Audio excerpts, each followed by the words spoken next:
Hello, listeners. It's Lisa Starr and Win Business back with another episode of StarCast. So, in the wellness world, we've been exploring the way that wellness has expanded beyond the rooms of traditional treatments and into new areas. And our guest today is an exemplary example, I should say, of that practice in the business he has created. So I'm happy and thrilled to welcome Dr. Jonathan Leary, the CEO and founder of Remedy Place, to StarCast today. Welcome, Dr. Leary. Thank you so much for having me. It's our pleasure. So Remedy Place, such a great name. And I'm remembering I was in Los Angeles in February of 2020. And whenever I'm traveling, I'm looking for wellness things, what's new. I'm, doing Google searches, whatever. And I come across this Remedy Place and I go, what's that? I look it up. It's a social wellness club. I said, what the heck is a social wellness club? This is fascinating. So I got in a taxi and went on over there and had a tour. And I was just blown away. Like, wow, this is so cool. Beautiful, interesting combination of services, just the whole model. I thought this is really fascinating. Long before I had met you, of course. And then COVID came. And so I'm sure that was a bit of a wrinkle in your journey. But before we get into Remedy Place, let's go back to you, Dr. Leary, chiropractor. Went to school for chiropractic and you became a chiropractor in 2015 or so? Yes. And tell us what happened then. What you just had a regular practice, or did you envision something different from the start? Yeah, I was always going the pre-med route, and I just thought I was going to be a traditional medical doctor because where I grew up in Rhode Island, that was all I was exposed to. But when you're doing, your pre-med studies, you have to shadow and volunteer, and build your resume. And I spent a lot of time in the hospital setting. And I was just like, I don't think this is actually what I signed up for. It wasn't a great work environment because it's a hospital settings or clinical settings. It's stressful for the patient. It's also stressful for the doctor. And I was like, I don't think this is the type of care that I wanted. And that's when I knew that I wanted to create my own type of practice. And that's when I started to work on Remedy Place. Is in 2012. I started my doctorate in chiropractic because, they're both 4-year programs or 8 years of schooling that you can either condense down a little bit if you take off all this, if you work through the summers. Mm-hmm. But I knew that if I didn't want to prescribe meds and I didn't want to perform surgery, I was like, oh, a chiropractor in the state of California can treat and diagnose anything. They just can't puncture the skin and they can't prescribe medication. So I was like, great, I'm going to go through school as a chiropractor. And throughout that whole doctorate, every Sunday I worked in the business plan for Remedy. And, I just was like, all right, I'm just going to create my own type of dream practice. And at first it was just a beautiful space that had hospitality standards. That way it was, enjoyable for the patient and the doctor. But when I graduated, I had this 158-page binder and it was my business Wow. plan. I Googled how to do everything in business. I knew nothing. Of course. And I went to the bank and I just thought you got a business loan if you had a good business plan. And they kind of laughed at me and they're like, sir, you have no That's money. not how it works. Yeah. They're like, you have no money and all this student loan debt. How am I supposed to give you a loan? And I'm like, well, what do you mean? That's why I need a loan. But then I pivoted and I opened up a concierge practice in sports medicine where, I did everything from chiropractic to functional medicine to Chinese medicine to physical therapy, but also I was using a lot of the modalities that we used in Remedy. And for 5 years, I got to just help people and I got to listen, really listen to patients and see like, what were they willing to do? What were they not willing to do? Common lifestyle habits, stressors, and really, most importantly, what worked and what didn't. And I got to work on the business plan for Remedy for 5 extra years to really fine tune it based on like firsthand experiences of basically creating a remedy for everything that I thought needed solving. And in 2019, we were able to open that first club. So how did you get into TCM? That's not on the traditional training route for medical doctors in this country anyway. Well, in chiropractic school, you end up learning a lot about functional medicine and Chinese medicine. And I didn't do acupuncture or cupping, or I did some Chinese herbs, but it was mostly this technique called gua sha. And gua sha, modern day gua sha is called Grafton. Now you'll see a lot of beauty um, Right. products with gua sha. There's a very different thing if you look at the history of gua sha, but it's an old Chinese medicine technique that helps break up old scar tissue and adhesions, and it was extremely powerful. So you say, oh, we opened in 2019, like no big deal. But I mean, it had to be, there was a lot to that story. It's a massive building. You had never built anything before. You obviously someone helped you financially. I mean, what was that journey like? Yeah, my patients became my investors to get the first lease without having a business or finances the way that we needed. I had to personally guarantee that first lease and take a big chance, which I was told not to do. And I think I just, like you figure it out. At the end of the day, I will never let this fail and I'll just do whatever it takes to figure it out each step of the way. And I think by doing that, especially because it was a new sector, right? It's never been done. So there wasn't a rule book to follow. So in theory, you kind of have to keep failing and testing until you know exactly what works and what doesn't work.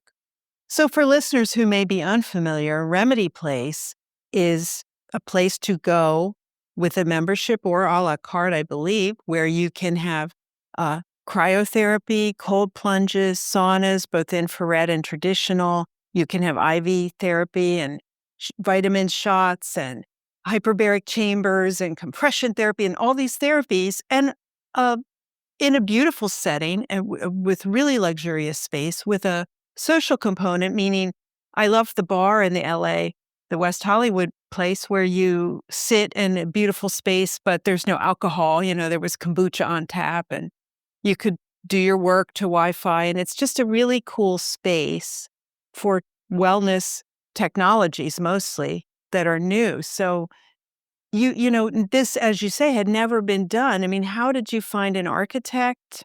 How did you know how much space to give to everything? I'm really interested in that thought process. Yeah, once again, we worked. I didn't want to work with anyone in the spa space or the health and wellness space because I didn't want them to get like I don't want them to be inspired by health or wellness. So I found an amazing design firm called Bells and Whistles, and I told them like I didn't know anything about these wellness things. So it was a really cool collaboration to be able to bring in like my science and expertise with, really learning how to design with them. It was we had a really interesting back and forth because I was like, this has to be exact opposite of a clinic. So it cannot be white or colorful.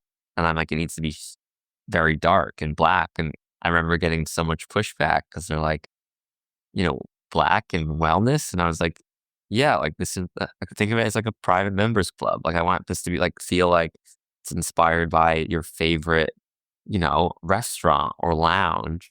And that's what really drew the focus there because I'm trying to change the narrative of how people socialize.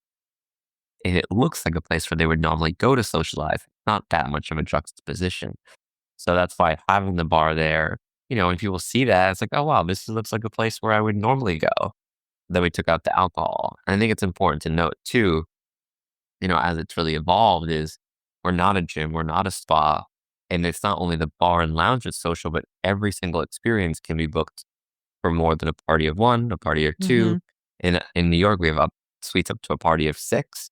And that's Mm. what people are doing for a date night, what they're doing after work instead of a happy hour, where they're hosting their birthday or bachelor, bachelorette party.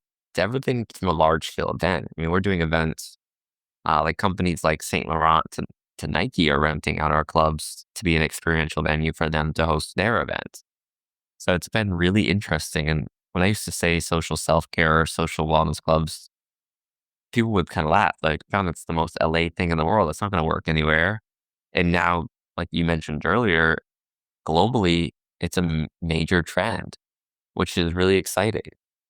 How did you happen to be so prescient about this trend? I mean, that no one was doing it. You were so convinced. I guess, like I was saying, I saw firsthand of like the problems, whether it was when I was shadowing and volunteering to then being in school to then seeing patients. You do that and you listen for over a decade and you see that so many common problems. It's really about just thinking outside of the box and trying to solve. what you see. And I think that was a big value add that it wasn't something that I was reading about or something that I Mhm. fell in love with. It was like firsthand experiences that allowed me to create or have the insight to know what to fix. Well, you did a beautiful job. The first location opened. It's lovely. It's in a great space in a great neighborhood. And then as I said, a month later or 2 months later, COVID happens. So what did you do to manage through that situation? Yeah, that was probably one of the scariest moments of my life because I You had a lot on the line. yeah, didn't raise a lot and it wasn't the lease was also under my name. And I just bought a house at that time and I did a gut renovation. So it was an interesting time in my life where everything was going so good and then it had to stop. And we're a social wellness club. And even though we could be open, I didn't really know what that meant. I needed it to be safe for the team and then guests. So when they said 2 weeks, I was like, oh no, we can't close for 2 weeks. What are you talking about? And then obviously that evolved and eventually we figured it out. We let people trickle in like safe ways and then we built it back up and it ended up working. And I think it was a real big tragedy globally, but I think it also was the one positive or silver lining is it kind of did put the light switch on for the whole health and wellness industry on how important your health is. And I mean, we're just the sickest that we've ever been. We kind of needed to shift that awareness because no one's gonna make you healthy. Only you can make you healthy, and it's not something that you just do for a week or a month or a cleanse that you do for X amount of time. It's like, no, this is a life process, and it's not about just not being sick. It's about using your health as a tool to be happy and successful and creative and better relationships. I just find that the healthier you are, the better everything in life is. And Uh-huh. if you don't get to feel good, you're missing out on a whole side of life that most people never even get to see. No, it's 100% true about COVID, and we've said it many times, like it was sort of the silver lining lift in the wings of spa and wellness because consumers, as you say, said, "Oh, okay, I need to be healthy. I'm responsible for myself. What are things I can do?" And it was already, I think, coinciding with a shift in younger people to more healthy activities. They don't want to go to bars and nightclubs. They're all out hiking and biking and doing healthy things. And this is something fun that you can do with your friends. And it doesn't have to be warm and summery. It can be any time of year, and at night. Did you find that more people were interested in coming in the evening or versus the day? What were your early findings? I think our first surprise was how many people actually came during the day because we were like, doesn't everyone work during the weekdays during these hours? But it was interesting to see how the trends and times of the year how that shifted. But there's a reason why we're open 7 days a week and almost 12 hours a day each day. It's an interesting range, and people have all different schedules, and we kind of wanted to meet them wherever they're at. And that's only been exacerbated since COVID. I mean, you're right. People did used to work, well, maybe not in LA, but traditional schedules. And now it's anyone's guess, when anyone is working and when they're not. And I'm sure people can work while they're at their social wellness club too, which is an advantage that you provide. So you have these basic pillars of human connections, holistic treatment, and design. Where did that come from? Yeah, I mean, I think whenever you're building a business, you got to figure out what your core pillars are. And I think, one, seeing how sick everyone was and all these chronic conditions on a rise, we can have every medical intervention and advancements in surgery and pharmaceuticals, and those are saving lives. They're not making people healthy. And also, no one can make you healthy except you. That's why self care, very literally, is taking care of yourself. And I think that is a very important pillar that we hope to continually lead and push awareness around.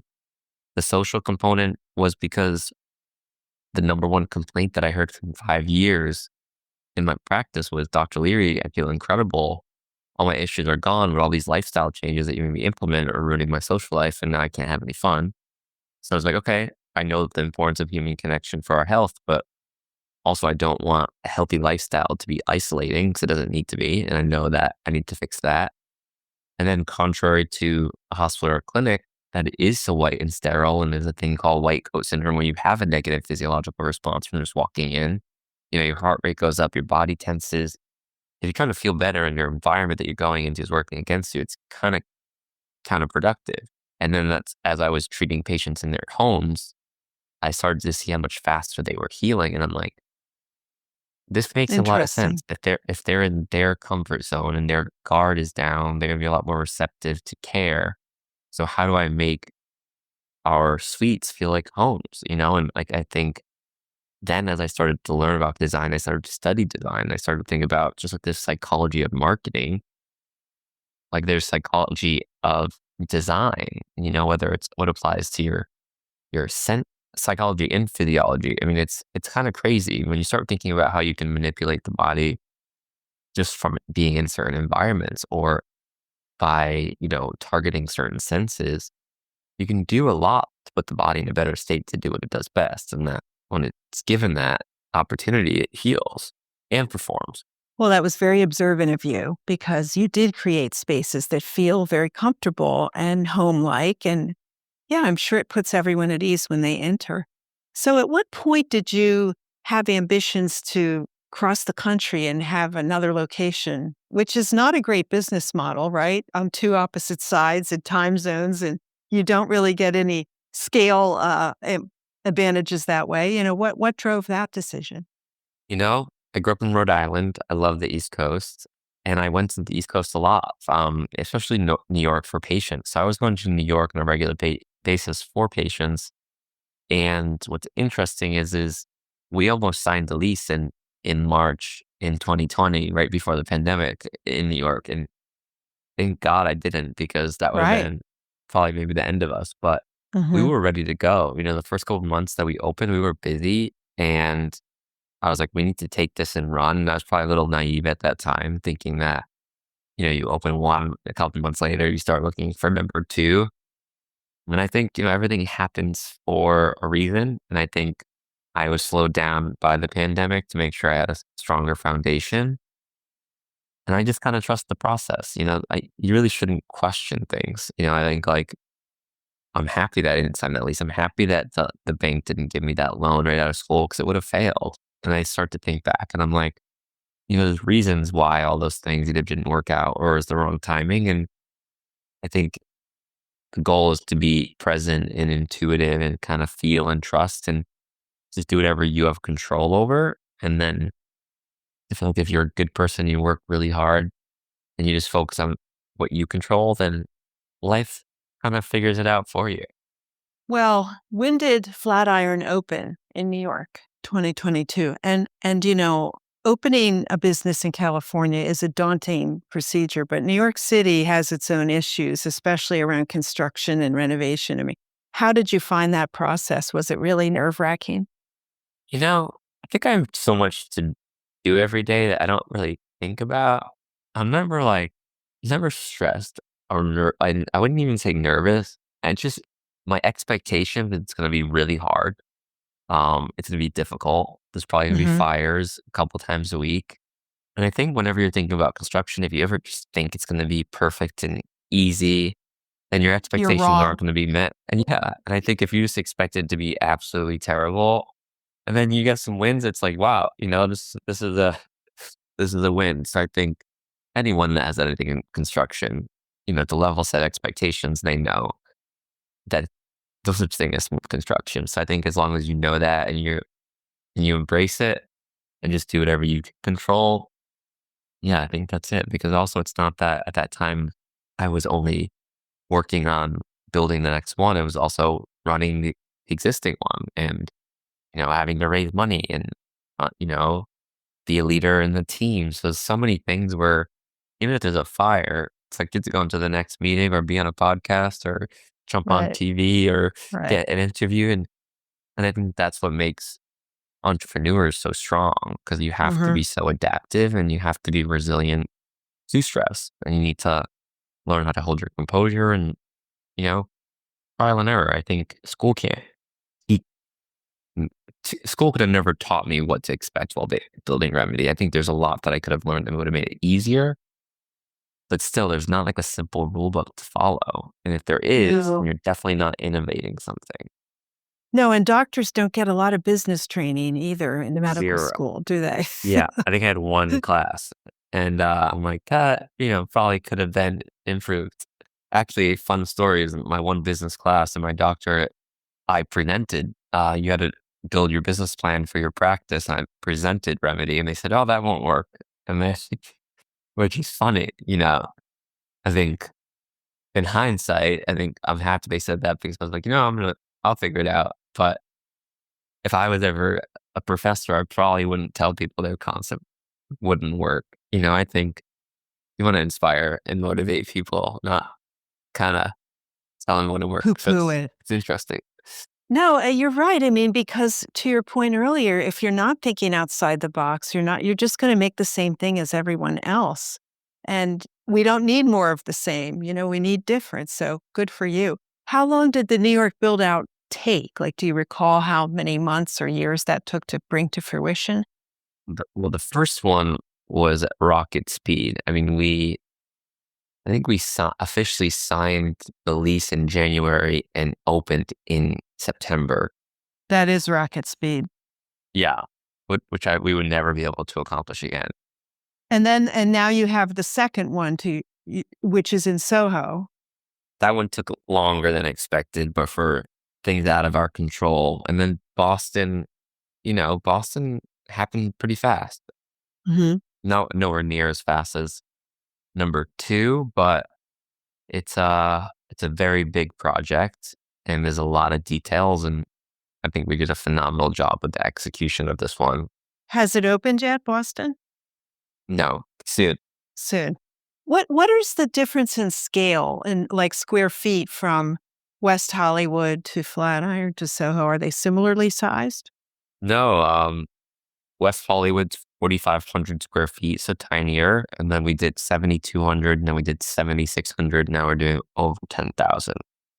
And your Flatiron location in New York is on 2 levels. That must have been a very complex build out with all the water features.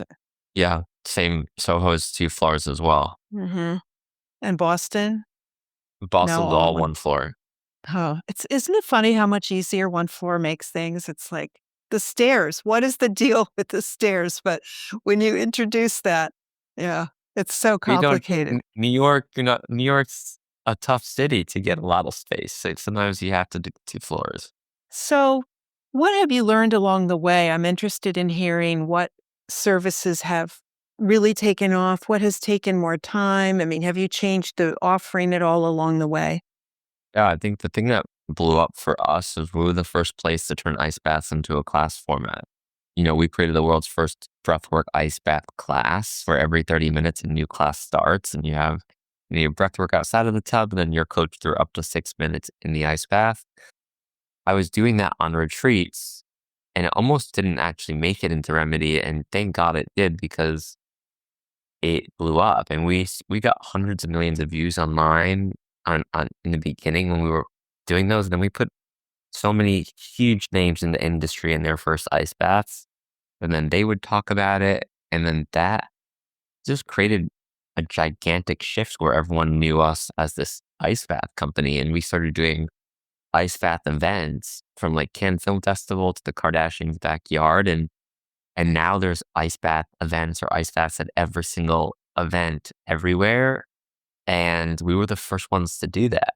So it's interesting just to see how, like we can shift awareness, do something cool, and then for this whole movement to be created from that. And, ice baths I love so much because I think I know how impactful they are. And that's why we just released an ice bath Kohler, Hmm. which we're very excited about. Yes, I have my Kohler hat here, my Kohler Remedy Place hat that I've been wearing. It's very nice, warm inside. I love that hat. So, besides the cold plunges, what else has done well in terms of the service offering? Yeah, I mean, all of our technologies are doing amazing, and so are our alternative medicine doctors. People love our chiropractic, they love our acupuncture and cupping, they love our IVs, they love our functional medicine. I just think, I think alternative medicine just never had the proper platform or the awareness, or people weren't describing it in the right way to be Hmm. understood. And I think alternative medicine has commonly been misunderstood because it's not traditional. And I think when things that aren't understood, they might think it's not ordinary, and they might not think it works. But seeing it firsthand, alternative medicine does work, and there is a lot of science behind it, and it's Hmm. extremely powerful. And I think that's another big part of something I really appreciate about Remedy, because I just think that between like functional medicine and all these alternative medicine doctors, like that should be the first line of intervention before surgery and drugs. Hmm. Um, and we're not there yet. But when you actually think about how big that opportunity is and how much time and money you can save people by doing it naturally, if they're willing to put in the work, that's where we start creating like major shifts. Hmm. I was really happy to hear on the Global Wellness Institute initiative call earlier this week, Susie Ellis said that cryotherapy will be the next modality added to wellnessevidence.com because we haven't had it there. And that's a great place for people to go and look at the data on how this helps you. I mean, we know anecdotally, and you see celebrities doing it, as you said, but some people want to see the proof, if you will, that it's efficacious. Yeah, I think. And now what I tell them is go get a wearable, do the service, and see how it affects you. You don't need to Hmm. wait for a research article to come out, because now your wearables will tell you the impact that it makes. And I think that's also what I'm really excited about, because, research, depending on who's funding it, could be biased. And Hmm. there's also like reason why people research things. And I just think I don't need a research article to tell me what an ice bath's going to do to my biometrics, because I know Hmm. that how it affects me might be different for you. And I Right. think health is so individualized that now with wearables, research is great. And I think it needs to keep getting and not invested in research, but also for people that are skeptical, they can honestly do that themselves now and see firsthand, which is powerful. I agree. It's so true what you say about the wearables because we're all walking around. I've got my one here, and you look at it and you have all this data. What are we doing with the data? I mean, your physician doesn't look at it, your massage therapist doesn't look at it, but we look at it. But I feel like we should have a better plan for what to do with all that data we're collecting. And to that, I'm going to ask you about your personal self because I know you lead a very healthy lifestyle and you have practiced all of this yourself. I mean, what does having an ice bath do to your biometrics? Yeah. I mean, here's the thing, being submerged in an ice bath for 6 minutes, I don't think there's anything that will shift you more mentally, physically, or emotionally in 6 minutes naturally than an ice bath. Uh-huh. For me, the nights that I do an ice bath from a biometric standpoint, I'm in a much deeper sleep, deep and REM sleep. And that is so impactful because we know how important sleep is. So anything that can drastically improve your sleep score is going to change everything for you. And I think it's also teaching your body how to be more resilient and teaching it how to use an extreme or how to use an external stressor to be able to learn how to adapt to be more resilient. And I think right now, a lot of people are even, I remember seeing the Time magazine front page that stress is the number one killer. And I want to be like, over stress is the number one killer, but moderate stress is actually good for your health. And it's good Uh-huh. for your, research has proven moderate stress is great for your performance and your memory. We need a little stress, because if without that resistance, we can't get stronger. And if you think of Uh-huh. it as like, we go to the gym and use resistance to tear our muscles to then repair, to then be stronger. If Uh-huh. you start taking that philosophy with every aspect of your health, and how do you challenge all of these systems to make them more resilient and stronger, you become more resilient and stronger. Well, it makes sense. I mean, some things are hard, but there's a reason they're hard, because they're good for you. And I don't think sitting in an ice bath is very appealing, but you can't deny the effect it has on you. When did you take your first ice bath? Do you remember? I think I took one in high school, and then, yeah, sporadically through, a handful of times through college. But then in school, you start learning about modalities, and then, Uh-huh. it's always been really big in sports medicine. So there's a natural thing to gravitate to, and I would recommend it for my patients. But I didn't start doing them in class format until I started hosting retreats. Uh-huh. And the retreats is when I started I was like, oh, I can't just put everyone in one ice bath. And I started lining them up. And then I would add the breath work component because I knew that would help the performance in there. Right. And my retreats were always small, like 15 to 20 people max.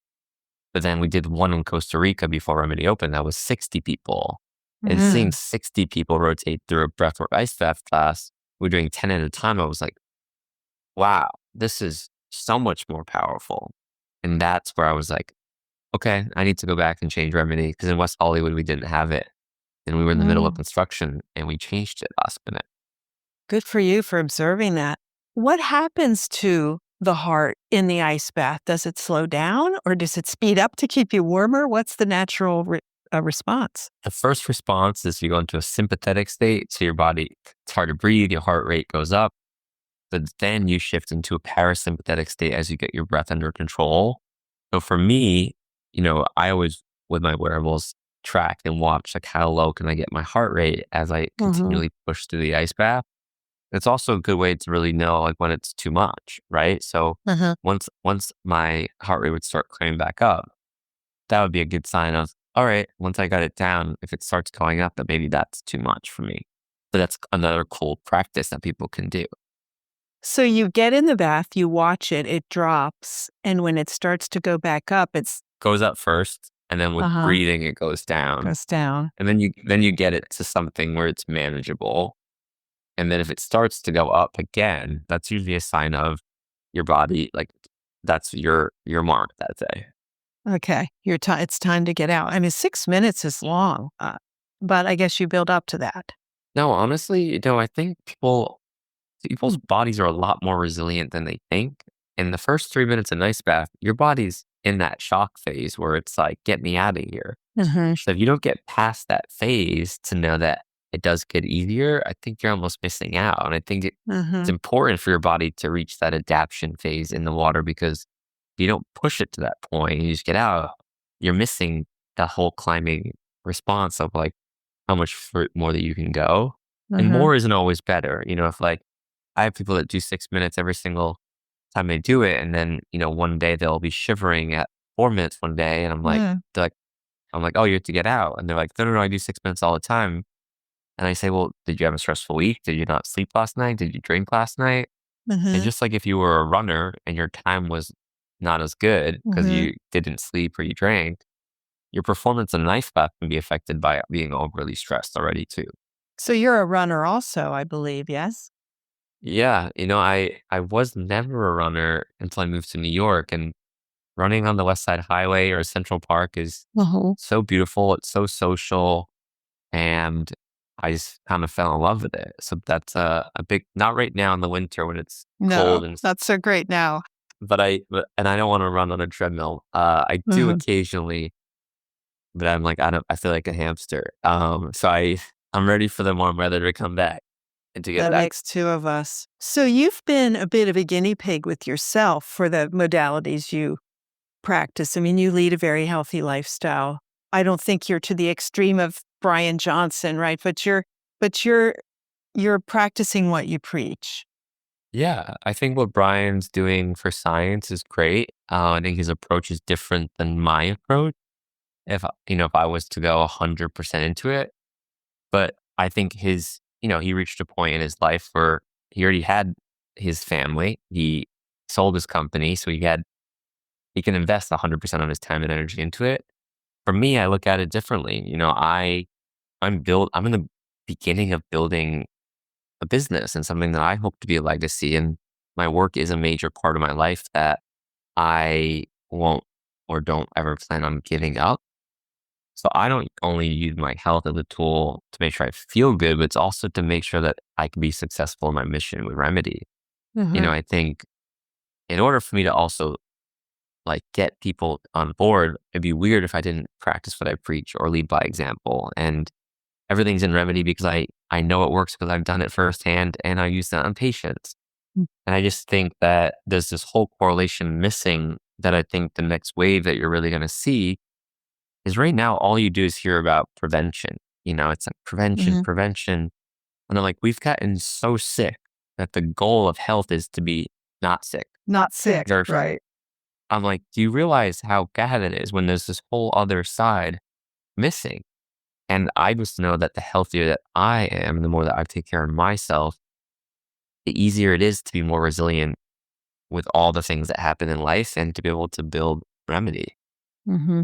Well, tell us a little bit about the vision that you see going forward. You're about to open your fourth location. You have some partnerships or collaborations with big corporations like Kohler that we mentioned. How did that come about?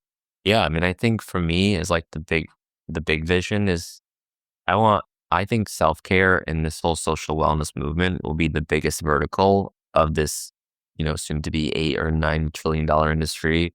Uh-huh. Um, and I think that Remedy Place can lead that. And I want Remedy Place to help impact more people than any company in the health and wellness industry. And I not only with us like as a company, but Mhm. also everyone else that we can help inspire or motivate to create their own thing. And I think Mhm. this movement is already happening. And it's Mhm. exciting because it's happening so much faster than I thought. And, we do have the component of the brick and mortar clubs, and there'll be advancements and changes and really cool things that we'll do in that space. But I think there's also a lot more that we'll be using because it's not just that our company is these clubs, but it's also a brand. And this brand allows us to use that with our expertise and our data to be an amazing partner to big companies, like Kohler, for example. Mhm. There's not much more that I can share at this moment, but there's a lot of uh, verticals to the business that have been yet to be announced. And, we just want to help reach as many people as possible and really change the narrative of people social lives. I noticed on the website that you have something called the framework, which looks like it's going to be an effort at a digital option. Like, could you explain what that is? Yeah. So for us, I always try to figure out a way to give back. The clubs are always going to be this luxury experience. When the luxury experience comes with a price tag. But like I said, if we're trying to reach the masses and make global impact, I also want to make sure we have a way to give back. And I think the only way to change our current healthcare problem is through education. You don't need to come to Remedy to be healthy. You just need to be told, no matter what you have access to or what you're willing to do, what you can do today and tomorrow Mhm. in your life to take care of yourself. And I always say that your body and your mind are your number one assets, but you don't even know how it works. Never mind how to take care of it. So the job with our brand as we continually build trust and build our name that we are this reliable source that we can educate for free and take things that we continually learn. Like I said, we've been doing this for over a decade now. Like we do have so much to share and so much to teach. And it's not things to teach based on what we're reading. It's what we're experiencing firsthand. And I think that adds a lot of value. So I think that is like the biggest mission of Remedy is to be a free educational platform. That way Yeah, we can reach everybody. good for you. How many remedies do you envision there being in the world? Um, in in the style that we have now, probably 15 to 20. Mhm. Any international, or you think that will be in the US? No, no, I definitely want it to be a global brand. Okay, that's good to hear.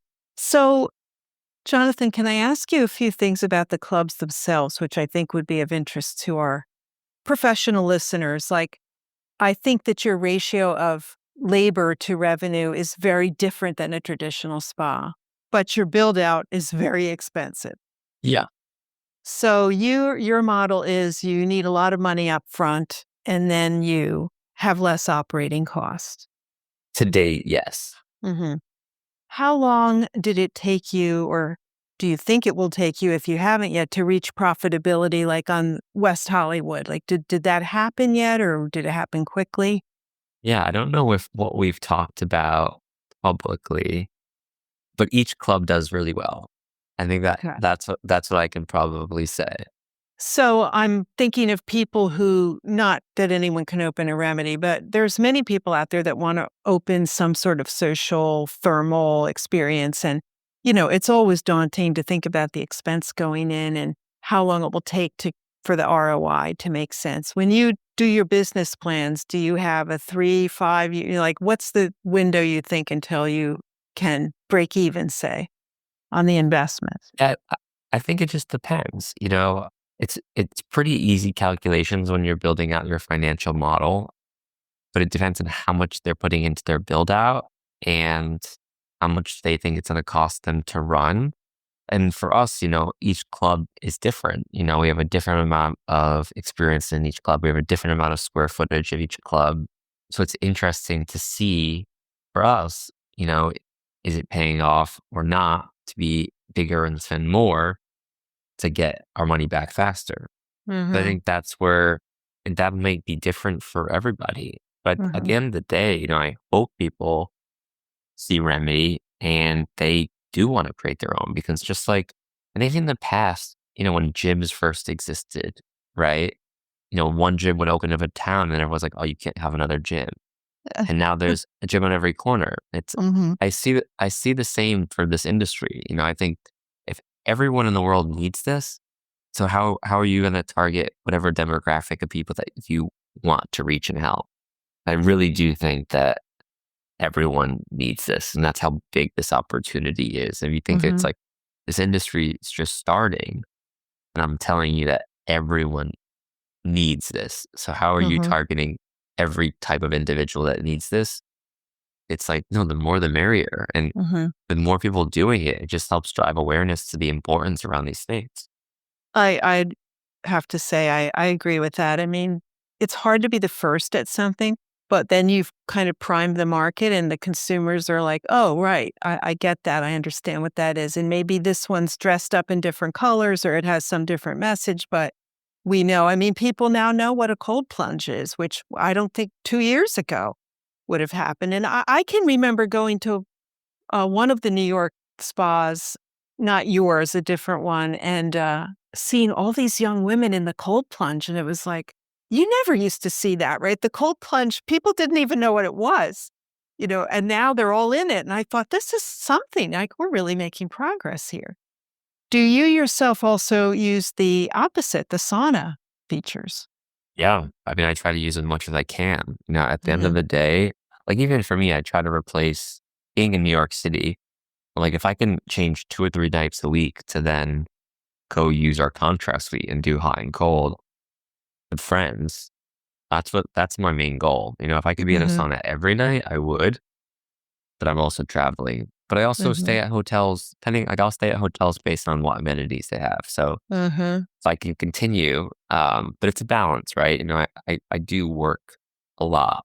I always make time for self care, but it doesn't mean that I get to do it all day, Hmm. and all night, which I wish I could sometimes. Yes, sure. We don't think you're just laying around in your saunas, but you would say 2, 3 times a week you do a full contrast suite.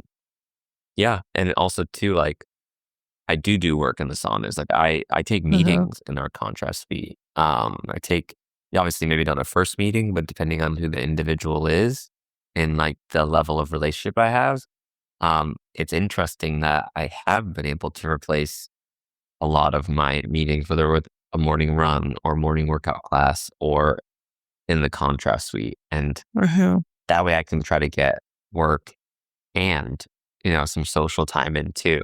And my health. You are a champion multitasker, I can see that. Have to be. Is there anything, that you wish you had put in Remedy that you didn't or that clients are asking for? Do you see anything on the horizon for the next iterations of Remedy? I think people want us to have a restaurant. Mhm. Um, but I'm not a restaurateur and restaurants are very tough businesses. Mhm. So I'd rather not at a restaurant, but I never know if a partner comes in and helps Mhm. give food to our clubs. Outside of that, no, I think it's important. There's always new stuff that comes out, but I like to know that it works. And I like to spend a lot of time because I want people to know when they go to committee that it's not just something that's new and flashy, but it's something that we know is going to make a positive impact on them. And Mhm. that's important. So there's innovations within each club that you'll see, and each one has something slightly new or different. That's not always because it's better, but it's also just variety Mhm. or to give alternative options. Like say we have two clubs in New York City, so there's some changes that allow you to, you if you live in New York City, you can go to both clubs. Mhm. Can you, with a membership, go to either club? Yeah. Well, the good thing is you don't have to be a member to come to Remedy. Mm-hmm. And then for your membership, depending on what tier you have, you can have multi-club or single club. Mm-hmm. Yes, Planet Fitness knew what they were doing in that regard, so that's a good strategy to follow. So eventually there will be a global Remedy Place membership that people will be able to get. Sure. Won't be too long in the future. Well, thanks again, Dr. Jonathan Leary, for joining us and telling the story of Remedy Place. Fascinating, and good for you for being so visionary. Thank you so much. Thank you for having me. It's my pleasure.